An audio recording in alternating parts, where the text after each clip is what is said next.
رسول اللہ صلی اللہ علیہ وآلہ وسلم نے فرمایا، صدقہ کر لو، کیونکہ تم پر ایک ایسا زمانہ بھی آنے والا ہے جب ایک آدمی اپنے مال کا صدقہ لے کر نکلے گا لیکن اسے کوئی قبول کرنے والا نہیں ملے گا۔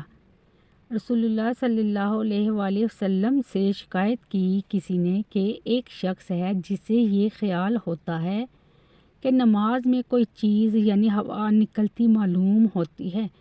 آپ صلی اللہ علیہ وآلہ وسلم نے فرمایا کہ نماز سے نہ پھرے جب تک آواز نہ سنے یا بو نہ پائے۔ نبی صلی اللہ علیہ وآلہ وسلم نے فرمایا، جو عورت اپنے گھر کے علاوہ کسی دوسری جگہ خود کو بے لباس کرتی ہے وہ اپنے اور اللہ تعالیٰ کے درمیان قائم پردے کو چاک کر دیتی ہے۔ سیدنا ابو ہریرہ رضی اللہ عنہ سے روایت ہے کہ ایک آدمی نے نبی صلی اللہ علیہ وسلم کی خدمت میں عرض کی، مجھے کوئی وصیت فرمائیے۔ آپ صلی اللہ علیہ وسلم نے فرمایا، تو غصہ نہ کیا کر۔